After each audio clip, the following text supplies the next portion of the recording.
அஸ்ஸலாமு அலைக்கும் ரஹ்மத்துல்லாஹி பரக்காத்துஹு. இன்றைக்கி நாங்கள் வந்து சிகப்பரிசி வச்சு ஓட்டு மாவு செய்ய போகிறோம். இது நல்ல சத்தான அரிசி தான். 2 மணி நேரம் ஊற வச்சு காய வச்சு மறுபடியும் அதை எடுத்துக்கிட்டு போய் மிஷினில் அரைச்சிக்கிட்டு வந்துட்டு சீப் பணியாரத்துக்கு மாதிரியே செஞ்சு ஊற வச்சு வறுத்து எல்லாம் பண்ணிக்கிட்டு இருக்கலாம். இப்போ சளிச்சிட்டு அதை பருத்தி செய்ய போகிறோம். 1 கிலோ மாவுக்கு 4 முட்டையை உடச்சி ஊற்றுறோம், பார்த்துக்கோங்க. அதை அப்படியே அடி, அந்த இதை வச்சு அடிமா. தேங்காய் பால் ஊற்றுறாங்க. நாங்கள் இப்போ 2 தேங்காய் வந்து தலைப்பால் முதப்பால் எடுத்து திக்காக போடுறோம். அதில் உப்பு தண்ணி பெசரிட்டா கொஞ்சம் சுருக்குன்னு இருக்கும் ஓட்டு மாவு. இது வந்து இந்த முட்டை தேங்காய் பால் இருக்குது பாருங்கள்.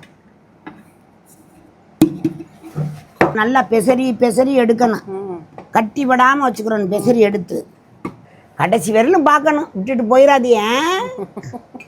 சூப்பர். பிஸ்மில்லாஹிர் ரஹ்மானிர் ரஹீம். இது ஓட்டு மாவு கிண்டுறான். அந்த காலத்தில் இந்த மாவை வறுப்போம். இந்த இரும்பு சட்டியில் வறுக்கிறது, உலக்கைக்கு இடித்து மாவு எடுத்து கிழிச்சு எல்லாம் பண்ணி ஓட்டில் வறுத்து ஓட்டு மாவு வறுத்து வச்சு சாப்பிடுவோம். மிதமான தீயில் வச்சு வருங்க.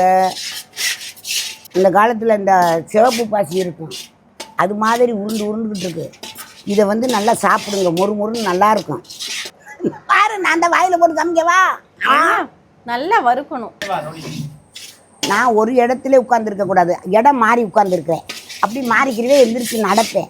இன்றைக்கி லேட்டாக ஆரம்பித்ததுனால இருட்டாயிருச்சு. ஆனால் ரொம்ப கஷ்டப்பட்ட வேலை தான் இது. ஓட்டு மாவு வறுத்துருக்குறோம். இதை வந்து முட்டை, மஞ்சக்கரு, வெள்ளைக்கரு உருண்டு அதுவும் வறுத்துக்கிருச்சு. மறுபடியும் அதை சளிச்சிட்டு அதை போட்டு மிக்சியில் அரைச்சி மறுபடியும் வறுக்கிறோம். ரொம்ப சூப்பராக இருக்கும். சர்க்கரை போட்டுக்கிண்டி ரொம்ப நல்லா இருக்கும். அதையும் தெரிஞ்சுக்கிறோங்க. இது வந்து செய்வன திருந்த எதையும் அரை உரையாக செய்யக்கூடாது. அதுக்காண்டி தான் நான் யோசிச்சு இப்போ தான் செஞ்சேன். ஒரே தான் இது போனால் அதனுடைய டேஸ்ட் போயிருமா, அந்த கணக்குத்தே எல்லாம். சர்க்கரையை வந்து நல்லா தூள் பண்ணிட்டு சேர்க்குறோம். மிக்சியில் அரைச்சாச்சு, கல்லுக்கெல்லாம் கிடக்கும். அதுக்காக நாங்கள் அதை அரைச்சி உங்களுக்கு தேவைக்கு தகுந்த மாதிரி சேர்த்துக்கோங்க. கருப்பும் வெள்ளையும் கலந்தால் மாநிறம் வந்து விடும். அதே After 130 hours later. முடிஞ்சிருச்சு.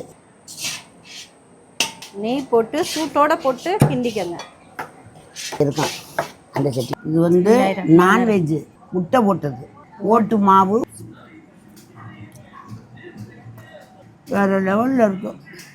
சூப்பர்.